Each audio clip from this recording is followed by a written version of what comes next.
afternoon. My name is Scott Forcino. I'm an associate broker with eXp Realty from New York City and the metro area. Founded PlugIntro so real estate professionals can meet who they should know. Today we have Melissa Puckett on with us. So proud we met through a mutual organization called 2020 Vision Coaching for Success. We have some lender friends and the founders of that organization in common. But for me, I just have to take a different approach. I have to take something that is going to be more real for me. And when I am being myself, when I am providing the value that I think others could benefit from, then they naturally gravitate towards me, which is great. Because, when like attracts like, it's great because my circle, I should say, is fantastic. I'm working with referral partners that think like me, that have that mentality of by lifting others, we raise ourselves up, right? Instead of that whole, oh, well, I'm not going to share any secrets with so-and-so because, come on. It's funny you say this. So at eXp, we have our daily, weekly, monthly meetings, and the crazy top producer says, I'll give you all my secrets. You're just not going to do it. I'll tell you what I do. You're not going to do it. Right. I think it was Ken Coleman. I think I listened to a podcast from him one time, and it just really resonated with me. He was talking about his book, The Proximity Principle, and how you need to have certain people in your circle. But he did say, he says, you know what? This is the difference between successful people and transaction-minded, negative mindset. He said, successful people are going to say, hey, guess what? I'm in this water and it is awesome. You should come in. Come on in. The water's fine, right? Come on in. That's the difference. But you're exactly right. The skeptics, the people that don't, they're going to stay in their own corner and they're going to say, nah, I think I'm okay. Or they'll say, yeah, I'll get there. I'll come in with you. I'll come in. And then they never show up. So, what have you got to lose? Or if you're locked in the scarcity mindset, with eXp, we invite others to take a look or PlugIntro, and they say, well, what's the cost? And I say, well, there's no cost. They say, well, what's in it for you? And I say, well, fame, fortune at some point, some way, but there's always a catch. I said, you know what? There is a catch when there's scarcity. If you live in a tiny village and there's no internet, if someone has an Apple, you don't. In this case, we're sharing this digital space, which is really the alter ego of the real physical world. So there's no barrier. I mean, at this point, we are all on social media. What PlugIntro did is carve out a piece of Facebook and say, you know what? We still have the power of loose connections. Anyone that could positively affect anyone that I invite is fantastic. So we have no limit. Where it's not a tiny village with one Apple, we can offer anyone nationally, internationally, or even locally something that benefits them. And now you're really limiting. You're in abundance. There's enough for everyone. I love that. Yes, I think that's great. Yeah, it's powerful. And I think that it's such a position. We talked about this offline, and I want to hear what you think and what you do. We all better be careful, anyone in the relationship-based business, because all the money on Wall Street, all the venture capital, all the technology is going against us. All the Super Bowl commercials, $30 million a minute, is looking to go consumer. Look at you and the lender. I mean, how do you compete with the Rocket and the Quicken and all the others? How do I? Well, honestly, that's a really tough question, because that is something that's been on my mind a lot lately. I have that abundance mindset, but I also don't want to be naive to the fact that there are people out there, and there are huge corporations out there that are out to get you, right? Out to get me, right? Like it's like agents that didn't think Zillow was a problem. Oh, it's a problem, right? Or the small shops that didn't think that Amazon was a problem. It's a problem, I mean, so really the way that I can compete against them is to step away from that, again, transactional mindset, the call center attitude where everybody is just cranking numbers and doing that, so that I can provide the extra value, provide the education that people are wanting, right? And provide the transparency that those other big companies don't provide, because we know that that's a problem, right? but then also work on my own business because I have direct control over this, right? Work on my own business to where I can get the technology and I can implement those tools so that I can be as user friendly as the other big box lenders, right? Because ultimately, yeah, I can look at them and say, okay, well, they're saying push button, get mortgage, right? Okay, well, they can do that. Well, so can I. I can do that too. But it's not going to be just push button, get mortgage. It's going to be push button. You have someone that you can actually talk to and answer your questions and talk you out of something bad or explain to you something that you might have a question on, and you don't have to hold for 2 hours to get in touch with them, right? Sure. So that's how I can. Plus, when you say push button, get mortgage, I mean, financing is so it's nuanced. not that easy. Oh my gosh. No way. I can't even tell you how many times, especially over the last couple of years, that I've had agents or I've had clients that have called me and they've said, well, we had a pre-approval from so-and-so, right? And instantly I go, oh, and they say, yeah. And I go, okay. Because what that tells me is that you just went online, you pressed a button, you put your information in there, like your name, your phone number, your email address, and how much you think you make. And they say, oh, ding, congratulations. Oh, yeah. You should go get a house. Mm-hmm. Look at Credit Karma versus a tri-merge. I mean, they think that's real. And that's the ultimate, lead gen for everyone. Look, but the problem is the young person has antibodies to sales. They don't want it, and everything else. I mean, it is true that you press the button on Amazon and something comes to your house. So why not this? Yeah, definitely. We've definitely become that instant gratification society, right? And what I want to explain to people is that yes, we can help you with that gratification, but I don't care who you are, it's not going to be instantaneous, because instantaneous is if you have the $400,000 cash to buy the house that you want, right? That's the instantaneous, because you've got it and you can have it and whatever, do whatever. But 90% of the people out there don't have the 300,000, the 400,000, the 200,000 to be able to have that instant gratification. So they are approaching a perfect stranger, AKA the lender, the banks, whatever, and saying, hey, I need to borrow some cash. Not only like, it's not like $20 here or something. I mean, we're talking 6 figures. Easily. Can you lend that to me? I promise I'll pay you back. And that's why I think, because of 10 people in a room have 10 different situations. That's why until they're all working at the same factory, or they're all cops or firemen, until things are the same, and they'll never be the same, because who goes out and buys a boat? Who goes out and finances their furniture? So as long as who's had a freak health scare or something that has come up, something that life has happened to that has completely decimated your credit or has completely put you in a different position. I mean, it's different for every single person. So we have competing forces. Like we said, all the tech and all the money is going against you. However, we can't get rid of you, just like Zillow tried to have open offers, instant offers. They lost $800 million in a very short period of time because Zillow doesn't know if your neighbor's house has junk all over it or how the house smells. If there was people smoking for 38 years, Zillow can't tell you about where you're going to actually raise your kids. Yep. And where I'm from in Idaho, so we are what's called a non-disclosure state, right? So when you go on to like Zillow or Trulia or any of these places and you see that your place, your little shanty is worth, $1 million.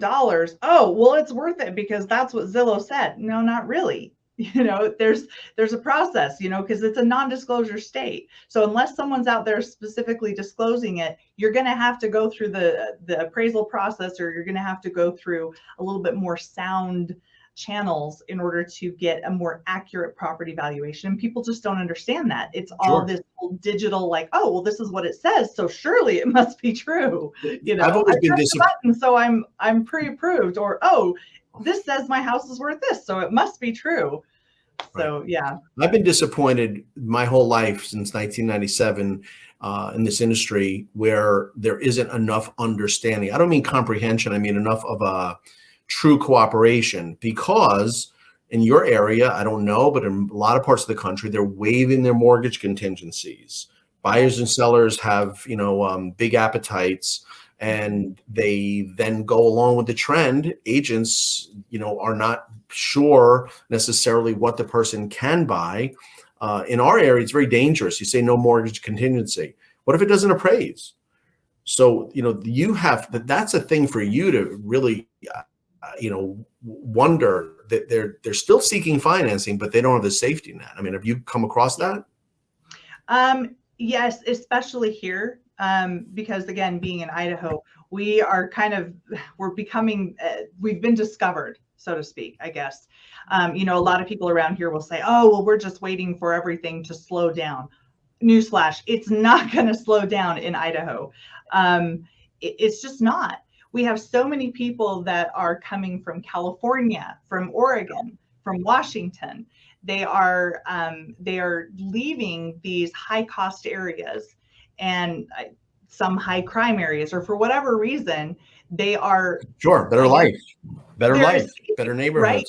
Yeah. I can't tell you how many people have said to me last year, this is not the California I grew up in, or this is not the Oregon that I remember as a child, and that's so sad, but they're coming here. But with that, they're selling a home that may be the same size in, San Diego as it is here in Idaho, but the price difference is astronomical. So, and a benefit to them, because they can sell their home for 1.1 and come here and buy the same house for half that much, right? And so you have the locals in the area that are competing against that. And so when you come in and you say, well, I'm getting financing and I have to sell my home in order to do that, how do you compete against the all cash offer? It's very, very tough. So you have to be able to really be prepared. You have to be able to make a strong offer and have all of your ducks in a row so that you can get the deal won, right? And that's another thing too that I want to educate the agents on is, hey, let me help your clients to present, a stronger offer.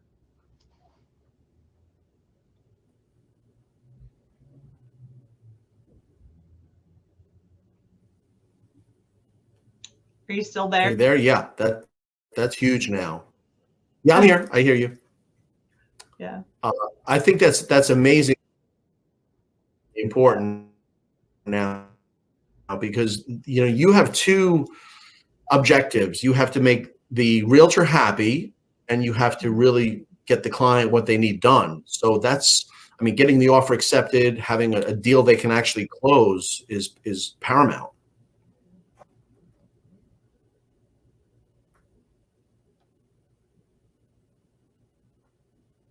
Okay. I think I'm having some lag. I don't know if it's okay.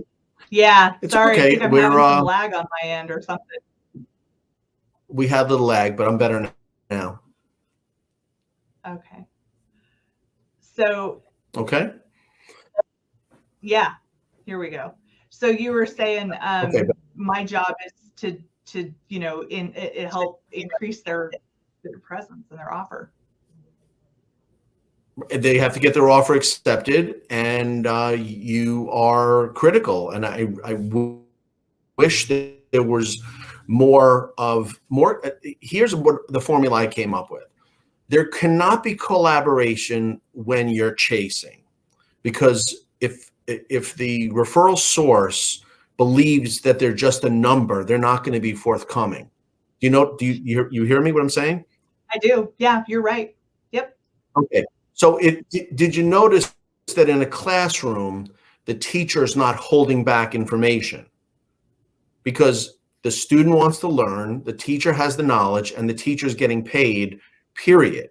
But in Right. your situation, you have really good information, but the students are the realtors who are thinking you're trying to acquire them when really you're trying to align yourself with the ones that want to be better capable of doing their Yeah. jobs. It's not Yeah. a chase. Definitely. I absolutely agree. I think that is smart. I think that's very well said. Um, there is this common misconception, and always has been, that, oh, well, I'm just going to go into real estate, or I'm just going to go into, finance, and I'm going to make a quick buck. And I think it's more prevalent on the real estate side. I think for whatever reason, people think like, I'm just going to go in and I'm going to be a millionaire this year.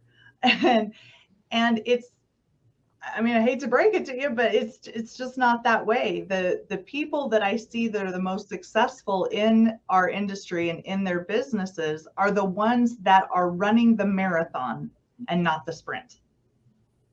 Plain and simple. Mm-hmm. Sure.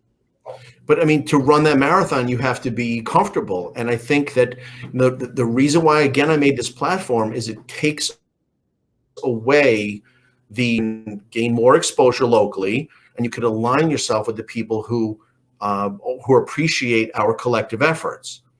Yeah. Have you heard the author Simon Sinek said that people don't buy what you do, they buy why you do it. Yes. So if you're here as a lending professional, giving them a reason to work with you, and one thing that does not happen is realtors do not get anywhere near the number of introductions and referrals that they give. So why not go against that trend, build a small local community and inject that into the realtor's life and say, I got this, and all my competition's chasing you, but I'm offering you a lot that you don't otherwise have. Yeah, definitely. I know earlier I mentioned speaking with that other EXP agent who was telling me his pain points with his team, right? One of the things that he did mention was that agents really feel they get real tapped out. And I don't blame them, because they're surrounded by takers, right? It's, what can you give to me? What can you give to me? Hey, give me, give me, give me. And not once are they approached by someone that says, hey, let me give you, let me help you, right? I think that's why you get a lot of people, like you were saying, okay, well, what's the catch? What do you mean you want to help me? What's this going to cost me? Right? It completely turns everything up on its head. It's so different. Well, if you don't offer, I mean, this is not steak dinner too, because I know you've bought agents steak dinners and maybe you bought Zillow leads, but there's not many things that are sustainable between lender and agent relations. However, nobody has turned to digital local exposure. This is limitless. Yeah. And that's the point where I ask agents, what do you expect from lenders? And it's so sad. They don't expect anything. Maybe a Zillow lead, but it's kind of like they forget about it. Of course you want a good job. You want to, we're all in this to close this deal. But, we now have an opportunity to really be a giver and with no expectation. I mean, if you buy steak dinners like my lending friends have, they know who reciprocates. Wouldn't it be great to not care who reciprocates? Yeah. Yeah, definitely. Yeah, well, that's fun.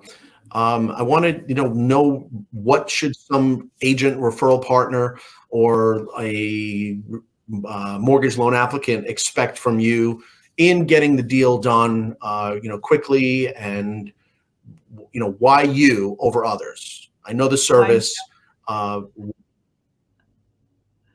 Should I say it's because I'm going to do a good job? Like we were talking about, right? Well, I am going to do a good job. Why me? Okay. Why not me?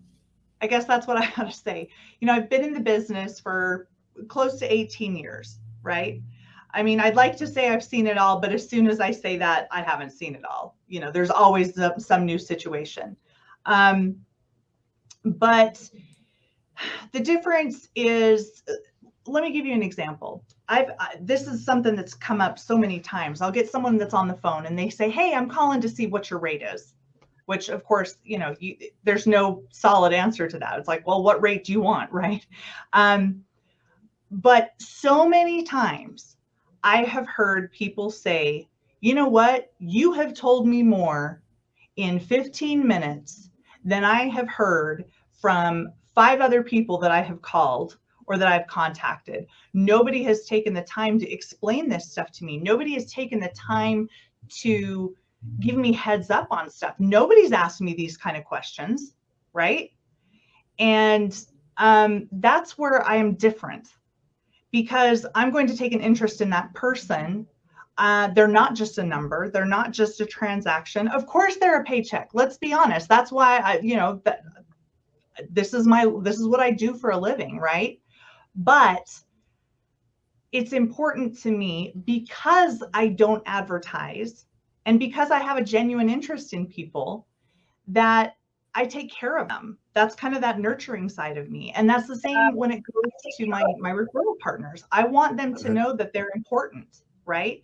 I want my referral partners, I want real estate agents to know that if they call me at 9 o'clock on a Saturday night, if I don't answer, there's a reason. It's not because I'm saying, oh, it's 9 o'clock on a Saturday, why are you calling me? And I know that. I've got agents that have said that to me. They're like, hey, if we call you at some crazy hour and you don't answer, we know that you're, sleeping or you're in the middle of something or whatever, and we know that you'll call us back, right? Other times they know that, hey, if they call me at 6 o'clock on a Friday night and I answer, they can trust that. I actually had another agent that had contacted me last weekend, and I didn't know who she was. She didn't know me, but she had called one of her fellow agents within her same brokerage and said, this was a Saturday. And she said, I've got questions and I need to get in touch with somebody, and there's nobody in my area that is open. What do you recommend? And this other agent said, hey, here's the phone number for Melissa. She'll answer the phone. And I answered the phone. She says, oh my gosh, she said you would answer the phone, and you did. Yep, I sure did. And I was able to help her through that transaction. And you know what? It didn't result in me getting a deal. It didn't. And that's okay, because I was able to help that agent. And you know that when it comes to stuff in the future, guess who she's going to call when she has a question? It's going to be me. And that's how I set myself apart, because I answer the phone, because I'm going to help people. I'm going to educate them. And also, it's so important to me that to the client, whoever is representing them looks good. I think it's you have so many opportunities as a lender, and I don't think lenders really realize this. And here's one of my tricks. Okay. Talk that agent up. That agent is talking you up as a lender. That agent is referring to me saying, hey, I trust Melissa.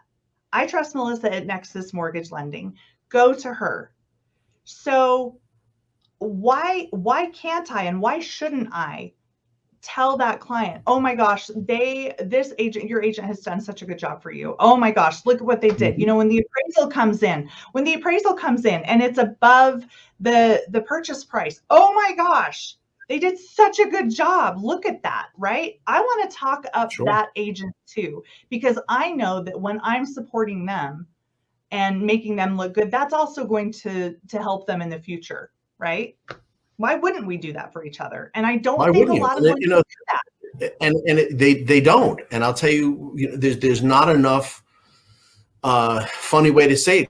Compliments, like you're complimenting that individual. And the fact is, through this platform, the agent who did, had nothing for you. But imagine now that you could press a button and bring them into your own platform, so they now have a way to promote their business, and it doesn't take any effort on their part. I mean, that's why, this platform is unique, and it only appeals to the people like yourself who want to come from a place of contribution and offer a real benefit. I'm going to stop saying the word value, a real benefit, a tangible benefit where through invitations and introductions into your own local business forum, you will be seen as positive. You'll be seen as someone who cares about others. And you know what? You become the go-to source.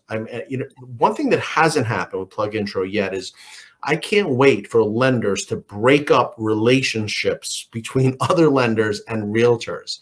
We want to be home wreckers here. We want to break them up and give them a reason that, you know what, I work with Sally Smith.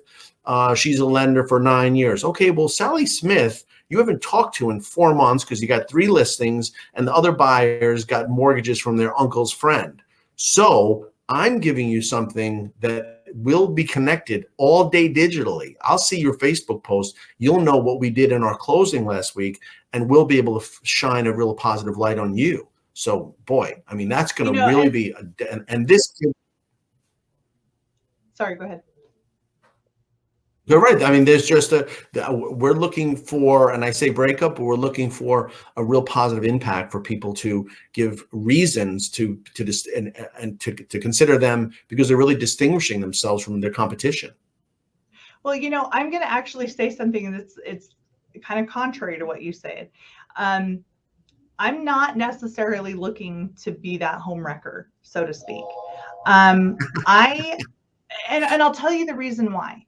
Because any more than I would want some other lender to try and break up the relationship that I have with my real estate agent. Now, granted, if I'm not doing a good job and that real estate agent is, I mean, if I'm not doing my job, then obviously that real estate agent is open for other relationships, right?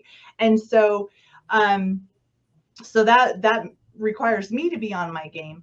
But when I've had other agents, and I have a new LO that started with me, and I was talking to him, I said, don't necessarily go into these well-established real estate agents firms and say, hey, you know what, I want to do this. I want to be your number one, because they have their go-tos, right? And if it works, sure. If they're with someone that's fantastic, great. But you know what? Don't make me number one, make me number two.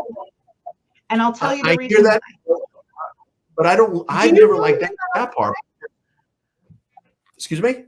You really do hear that all the time? I hear that, but I don't like that, because when you say make me your number two, you're asking for something. And yes, people may have longstanding relationships. However, based on this cyclical aspect of the business, it could be that yes, they do a good job. The vendor does a great job for the agent, but they haven't been around. If a seller has if a real estate agent has 4 listings, they don't have buyers. So you might have not spoken to each other in months. So if someone else wants to put there's a huge avenue here for, let's say you're a lender. Melissa's a lender. No, you're a realtor in this case. You're in your company. I'm an LO with you. Okay. I introduce you to my contacts in January.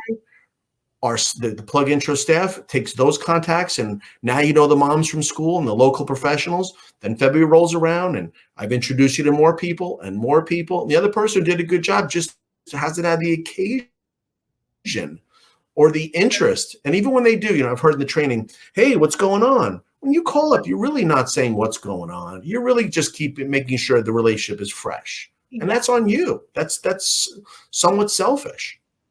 Yeah, that makes sense. I think for me, maybe when I say, make me the number two, put me top of mind, it's because I know that in any given situation, once they give me that opportunity, I'm going to become number one. I know that. And maybe that sounds cocky, but it's like, I just know that. A little bit, but it's confident, and you're confident in your abilities, and you've done such a good job. I mean, listen, I hear you, and we're just thinking that you never know, and that's the power of loose connections. You never know. However, I sometimes, maybe I'm controversial, I don't love the phrase top of mind awareness, because top of mind awareness comes up when someone says, boy, I'm looking for a house in, Bonneville County, Idaho, because I'm going to go there from New York. I know someone, a lender who's great there. the problem with top of mind awareness is someone may not ask you about Bonneville County. They may just not tell you anything. So it doesn't have the chance to come up. Whereas if you are on social media and within a local business platform all the time, it's many more raindrops on you, and it doesn't need a cocktail hour or a Brilliant. Facebook post. Yep, I think that's brilliant. Yeah, the more it's what the law of averages, the more exposure you have, the more avenues that you utilize for exposure, the greater your chances are. More people. Right. Absolutely. Right. And again, it's a powerful combination. But Melissa, I want to thank you for being so transparent, authentic in your news and about your business. And I really consider myself fortunate that we met through this 2020 vision opportunity. And keep in mind, this is your local video interview series, and you're building out your own local business platform. And we're here to assist the people you bring aboard and your agents that you want to benefit. Wonderful. Thank you so much. It's been a pleasure, Scott.